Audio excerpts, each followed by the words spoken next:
Hello guys, Nigel here from Nigel's Modelling Bench with another video for you.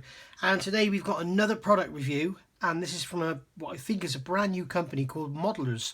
They're a Polish company, and if you go over to Premium Hobbies website, so that's premiumhobbies.co.uk, I think he's got the full range of their products on there. They've made a whole new line of washes, pigments, pigment cement, some thinners, and some basic care and cleaning products, which they look to me to be sort of new on the market. I've never seen anything like it before. So basically I'm going to run through what Ed has sent me and what I've got here. This is by no means the full range. Go take a look at the website, have a look.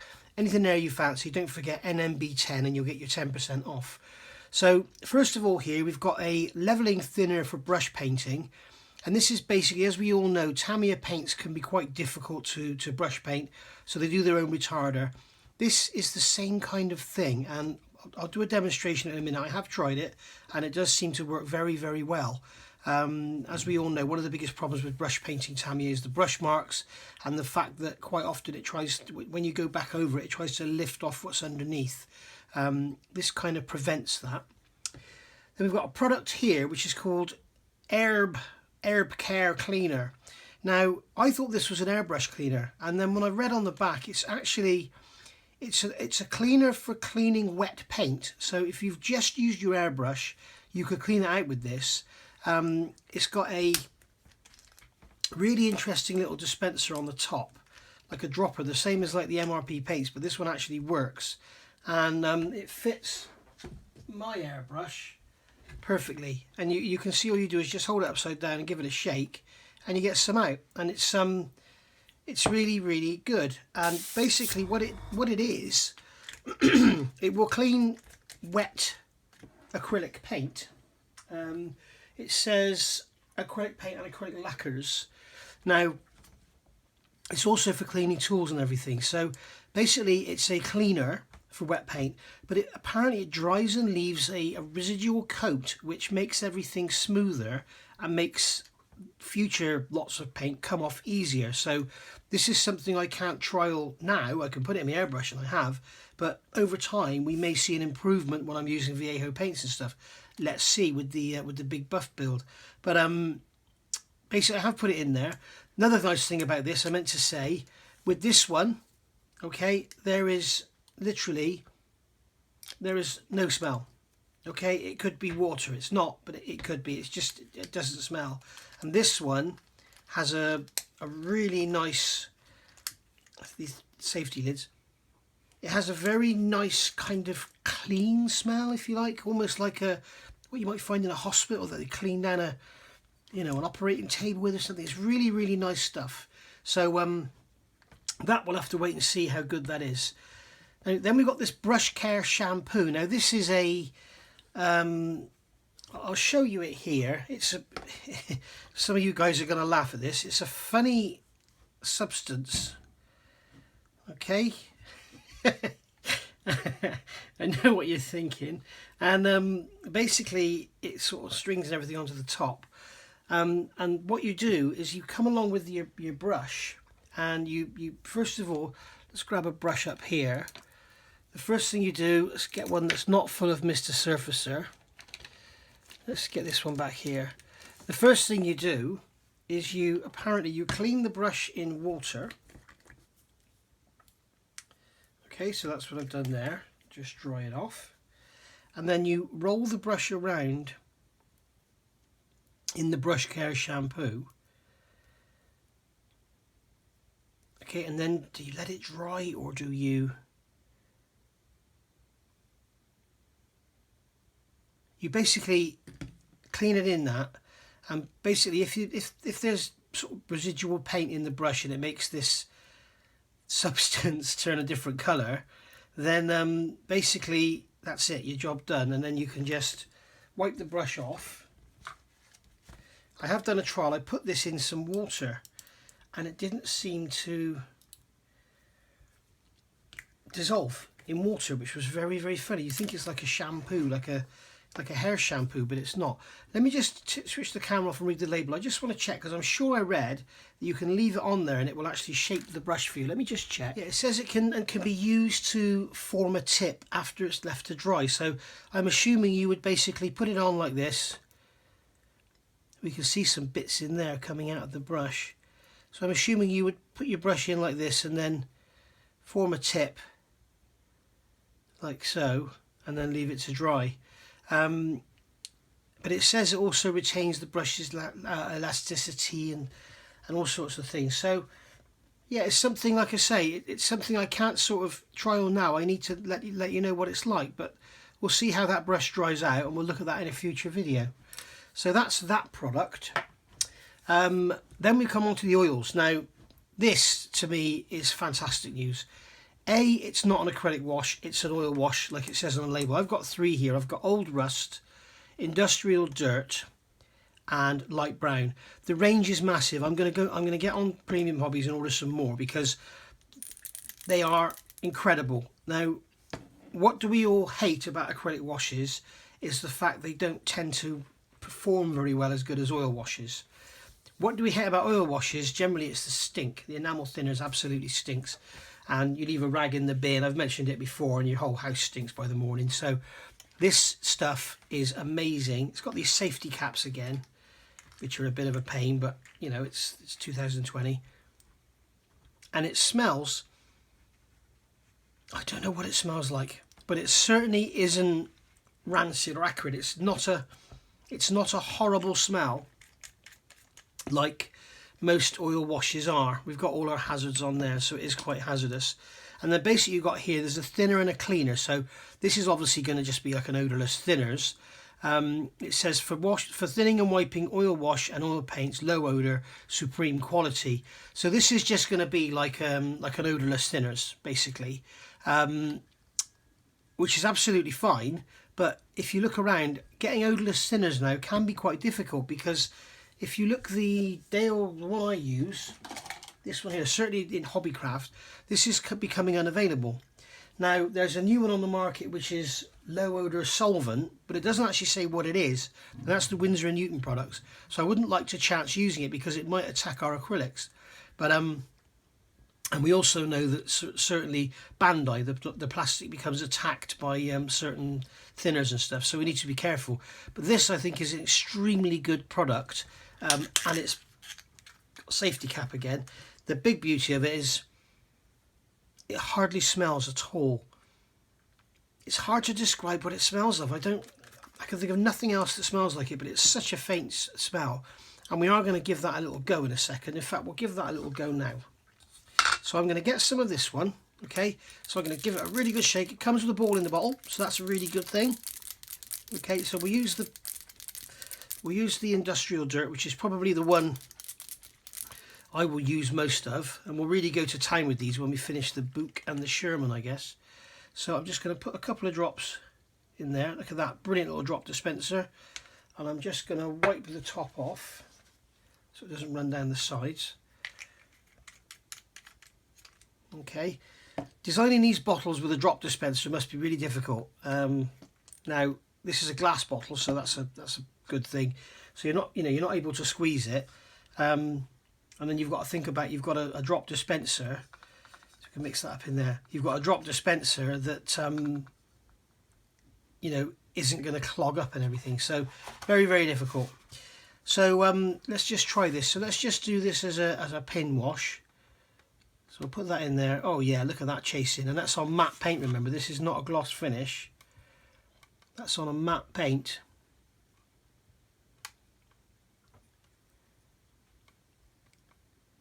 Just put some in there and there and there. Yeah, and the test of a good wash is how good it will track.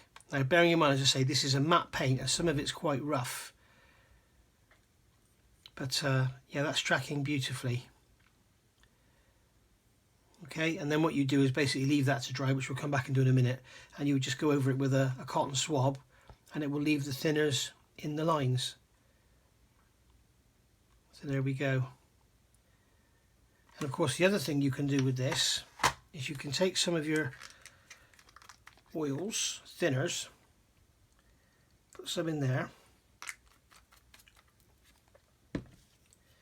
Just add a drop of the wash and mix it around, and then you've got a filter. So you can brush that on there. You can see that's also going in the panel lines. It's not attacking the paint underneath at all.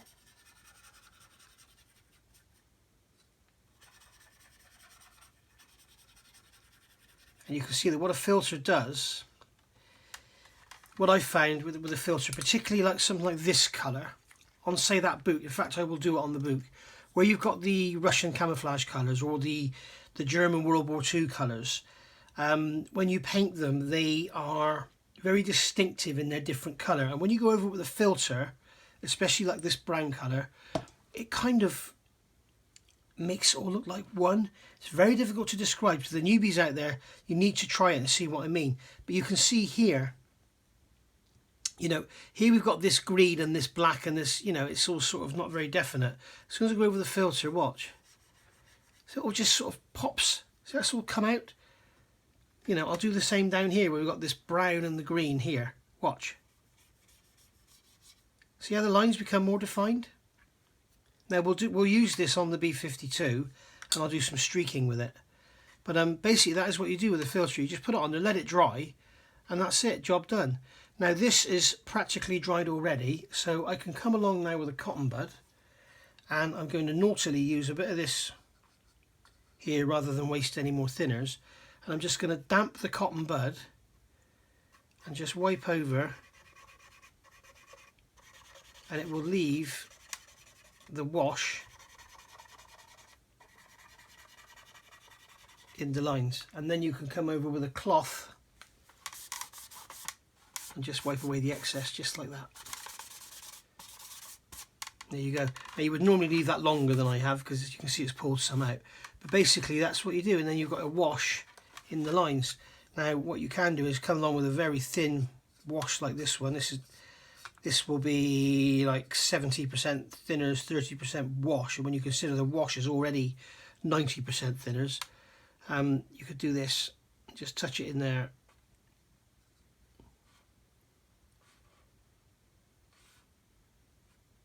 You see, you can use your filter as a wash as well, and then go over those rivets, bring them to life.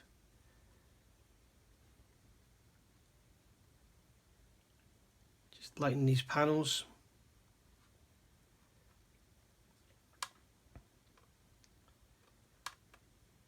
Like so, there you go. And then you can clean your brush if you want. You can come along and just clean up. Afterwards you could put some streaks in. If you want to, just pull it back. Do all sorts with it. You can see it, although it looks very, very definite now, when it dries it kind of softens it out. But you can see up here, when you compare that to that, you can see the difference, how everything's kind of blended in. It may not be showing up very well on the camera, but believe me, in real life you can really, really see it. So there we go. We can just wipe over there now with a finger. If you wipe over in the direction of travel, also you can make streaks as well. And you can see our wash has stayed in the panel lines, and we've got nothing sat on the surface. So, and the beauty of this is, you know, the floory washes are very, very good, but they're basically clay based, so they will get in there and they will sit in there and very difficult to scrub out. The beauty of an oil wash is if you don't like it, you can just go over with thinners and just wash it off. As long as you don't go crazy and make it absolutely dripping wet, it won't attack the acrylic paint underneath, and you can just remove any effects you put on. So basically that is one good product, and I'm going to be using these now probably exclusively for my washes. I'll get onto it this afternoon and order some more, because they are really, and the nice thing about it is, as I say, it hardly smells at all. I can't think, it smells of something, but I can't think what it is. It's got hardly any odour to it whatsoever. So yeah, really, really pleased with that. Really good, and it's also quite subtle. So that's those taken care of. That's the three colours there. Now we can move on to our thinner for paints. I was going to show you this one. Now, one of the difficulties with painting, I won't use that because it's basically like painting onto a primer. Let's show you painting onto plastic. I've got a tin of Tamiya XF7 here, which I've pre-shaken. And one of the problems with painting Tamiya paints is you come along and you paint it on like this. And as you can see, when I go over it, it kind of lifts up what's underneath. Rather than putting more down, it's lifting up what's underneath. And you can spread it as much as you like, and you keep getting these brush marks in it. And when you catch it in the light, like so, you can see you've got all those ridges in it, and you can't get rid of them. And if you try and brush it out, you end up over brushing. Okay, so I'll go across it. So you go across it and you get your brush marks going the other way now. I'll go across it. And you can see here we're getting this dried edge. And in a minute what will happen is it'll start picking up what's underneath. And you kind of, you know, oh, here we go. You're into a mess, basically. Okay, and now you've made a right mess of your model. And that is one of the problems with Tamiya paints. Now, I'm just going to clean this brush off. Don't know why I cleaned it off, because I'm putting it straight in here. If I take some paint in there, okay, just a tiny little bit, you obviously would use more than this. Now this stuff, that's the wrong one, Nige. This one, the leveling thinners, comes with a pipette, which is a really nice touch. So I'm just going to go one drop like that in there. Now it says on here to go for like, I did read it, it was like 50 to 90%. Okay, now this is probably about 50%, but as you can see the paint is very thin now. Okay, but it will enable you to brush it, and when you brush it on, as you can see, it levels out. And if you want to go over it again, it doesn't matter, you can go over it as many times as you like. Go that way, pile it on thick as you like, and you've got none of this brush mark rubbish going on. And you can see that although we've got a dusty surface, you can see we don't have brush marks in it. It's a smooth finish, whereas if you look at that one, it's full of brush marks. Now I'm not sure if you've already made a mess, can you overcoat with this? You can see how it's lifting off what's underneath, and that would happen even if you just use Tamiya paint. But it looks like you may get away with, if you have had an accident, it looks like you'll kind of get away with going over it with this, because those brush marks are pretty much gone. You can see here we've got no brush marks whatsoever, but I have put it on very thick. So let me just spread that out. And of course the whole idea with this, with brush painting, whatever it is you're doing, you know, whenever you're doing a large area, you want to be, you know, 2 or 3 thin coats anyway, rather than just the one thick. It's the same with airbrushing. Okay, and you can see it's starting to dry, so it's not going to take too long to dry. It's drying around the edges. This is all drying here, like you can see. So what we can do, just to accelerate things a bit, if I just take the airbrush, I'm from about 10 inches away, I'm just going over, so it's got a draft on it basically. You see the airbrush now. And be careful, if you get too close, you'll move the paint around like this. You don't want to do that. So just keep your distance and you can dry it out like that. Now let's just see, it's probably not dry enough yet, but yeah, I can go over that again now, look, and it's not lifting up what's underneath. Wonderful. So you can see now that is a great product. I'm sure there's equivalents on the market that I don't know about, and you're going to tell me about them, but this, I mean, that is a 100 millilitres in there. It's a glass bottle. It's got the pipette with it as well. So don't forget, you know, once you've finished with this, you could use that for other stuff. Really, really cool. Really, really good product. Really like that a lot, and I will be using that going forward. Okay, so we haven't finished yet. Right. Pigments. Now, we've all used MIG Pigments, or you may have heard of MIG Pigments, and they come in the tiny little bottles. Me, Mr. Unprepared, Here's a set here. So when you buy a set of MIG pigments, here you go, £23, and these are probably 10 years old, and there's 6 in there, and you can see they're quite small. These pigments here, these are from Modelers, very similar pots to the Flory ones, although the old Flory ones used to be bigger, but I think Flory pigments are a bit different. Now these look very, very fine. Again, I'll try these out on the Sherman. But it's a very fine looking pigment. But I believe, yeah, you've got the dust on there. But I believe these are more like an acrylic pigment rather than the MIG stuff, I think.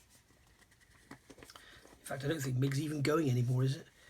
But basically, these are basically, if you want to see pigments being used, if you go back and look at my Tamiya, Takom Mark IV tank, World War I tank being built, I've used pigments on there.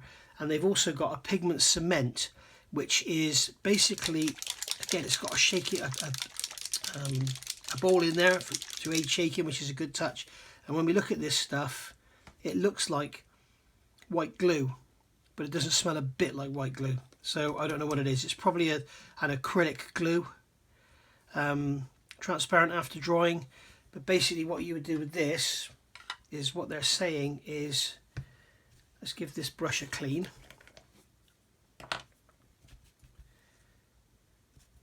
Give that brush a clean. I think what they're saying is you put this on, you brush it around, it brushes out quite thinly, as you can see. Okay, so if you're doing your tank and you want to just get it sort of under the mud guards and stuff, and you don't want it on the top, you know, maybe you want a dust on the top but you want a dark earth or something underneath, let's go for this. Now let's go for the standard rust, because that's going to be the least popular one for me to use. And then what we would do is just come along with our brush and put the pigments down. So you can kind of brush it out and get a caked on effect.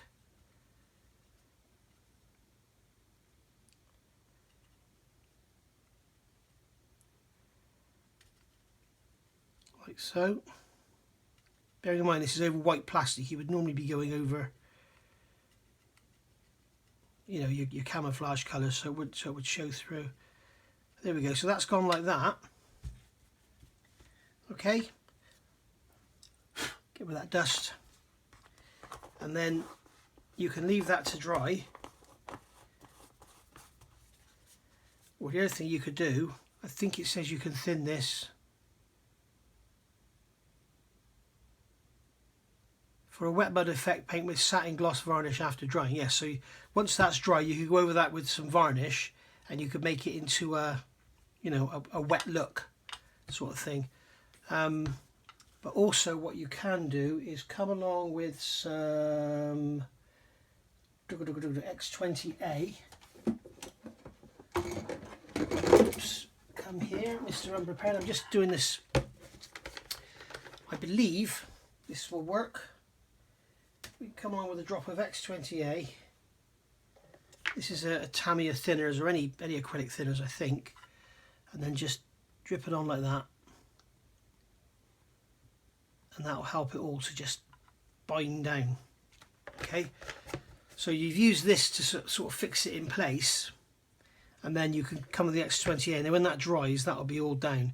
Now you can use pigments, any pigments, you can use them dry. Okay, just put them on like this.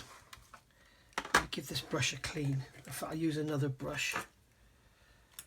Let's use a different brush. Let's just use this. We just basically need a stick, really.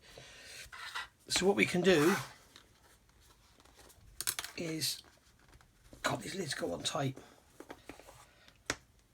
What you can do is, on a matte surface, it won't work very well on a gloss surface. Okay, well, it won't work at all. You can just come along and put your pigments in and just rub them in like so.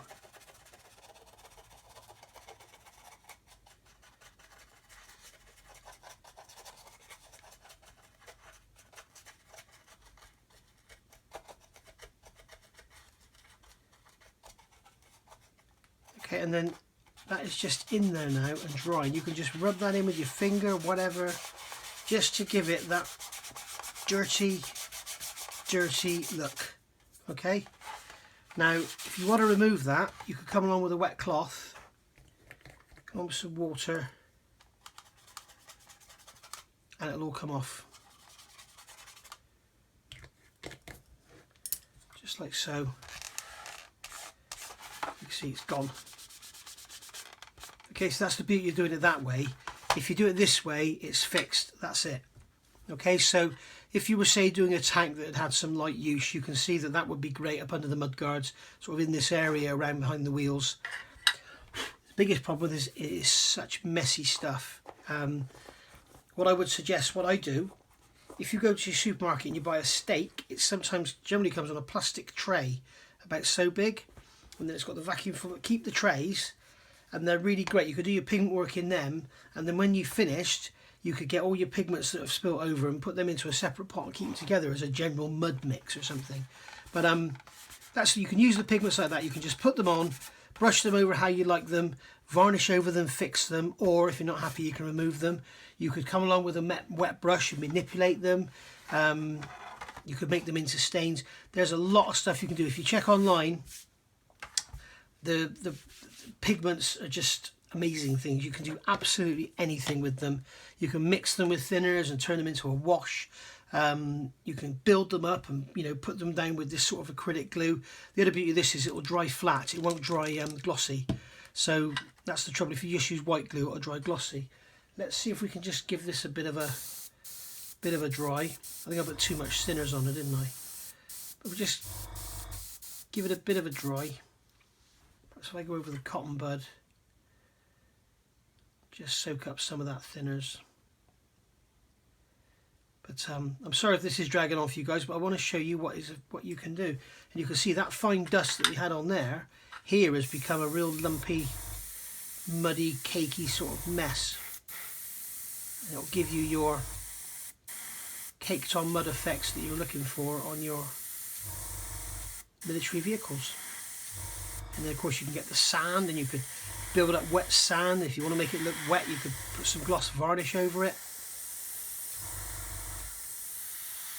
There we go, it's drying out now. Come on, dry.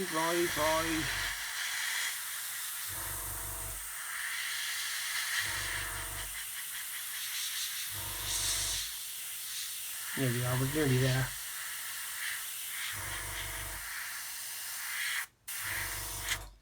Okay, and if I show you close up in the camera, you will see that we've got a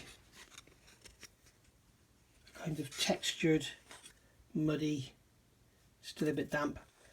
We've got a textured, muddy look there. So you could, I think it says you could thin this with water. I'm sure you could. Right. It does thin with water. Here you can see some here, and obviously it's brown because the brush is dirty. But what you can do then, if you want to, if you don't like the effect, or you want to add some more, you can just come along, wet it down again, and then you could put some more pigment on and go from there.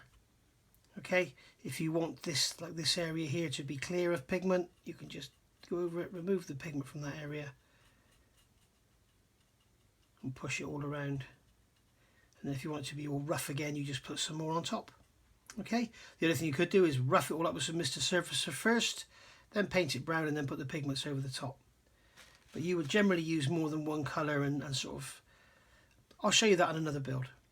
So basically there we go, that's our pigments done.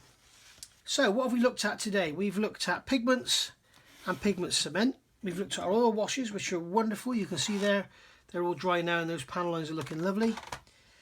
In fact, they are very, very nice because it's very subtle. It's not like a black wash or anything. It's a very subtle wash. It's kind of, you can see these panel lines are highlighted, but they're not sort of in your face, which is really nice. And that was the industrial dirt I used on there. We've got the thinners and cleaners for the oils, so that's going to for cleaning your stuff and everything. Brush Care shampoo, we'll let you know how that goes in the near future. Airbrush Care Cleaner, we'll let you know how that goes in the near future. and the thinners for painting brush, thinners for brush painting. Yeah, it's good stuff. You've seen it on the red here. We've got a nice tough coat. You can see here this one has still got brush marks in it. Catch it in the light. That's still got a texture to it. This one's smooth. So yeah, really good product. I can't believe that's Tamiya paint. Tamiya paint is probably the worst paint out there for brush painting. So there we go. Okay, so how much is all this stuff? Well, the thinner and cleaner, the oils thinner and cleaner. This is a 100ml bottle. It is a glass bottle, and it's got the safety lid in it with the dropper, and that was £4.50. So bearing in mind how much this stuff costs, this I think is slightly cheaper than this, and this is only 75ml, and you don't get the dropper top. I think this is great value, and also it doesn't stink, but neither of them stink, to be honest. They're both low order thinners. This one here, this is the thinners for the leveling and the brush painting. Again, this one comes with the pipette lid. It's 100 millilitres, glass bottle, and really nice stuff. That one is £5.60, and I'm not sure of any equivalents for this on the market. I know you can get the bottles of Tamiya stuff, retarder and everything, but I've got a feeling this might work for everything. It says on here that it works with the vinyl acrylic paints, which is, I believe, which is like your MIG ammo paints. So I don't have any of them to try because I don't like them, but I'm sure they would work. I did try it earlier with a bit of Viejo and it did work, but then Viejo brushes well anyway. The Airbrush Care Cleaner, as I say, we'll see how this one works out going forward. Again, safety lid with a dropper bottle, and it's £5.60, that one. Your brush care shampoo, I think there's a few of these different ones on the market. I think I've seen them in a tub where it's like a paste you rub into the brush. But this one is basically, this is £4.50, again, that's 100ml. These oil washes, I was really surprised when I saw the price of these. 30 millilitres in there, you got the shaker ball, you got the dropper lid, and they're £3.95. So really good price on those. The pigments, again, I thought this is an amazing price. These are £3.95 each, which is, you know, amazing when you think how much you're getting in there. There's 35 millilitres in there. When we look at these MIG ones here, as I say, these are years old, and I'm not sure what, there's 20 millilitres in those, and there's 6 of those for £23, and these are £3.95 for 35 millilitres, you know, 10 years later, 15 years later, whatever. So really chuffed with those. Nice handy tubs as well for putting stuff in when you finish with the pigments. And finally, the Pigment Cement, that one's £4.50. As I said, it dries matte. You can see this is starting to dry off, and if you use white glue, it won't dry matte, it dries gloss. So that's a good thing. You can see around the edges it's all matte. Okay, so there we go. I did say, didn't I? That was £4.50.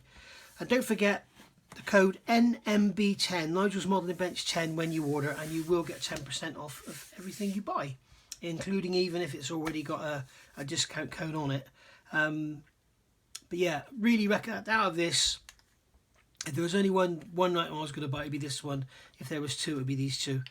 Really chuffed. Really nice products. I'm going to definitely get some more of those, purely because they're awesome and they don't smell. Thanks for watching, guys. I'll see you all soon, and I'm just about to start part 20 of the Big Bad Buff build for beginners. See you all later. Bye for now.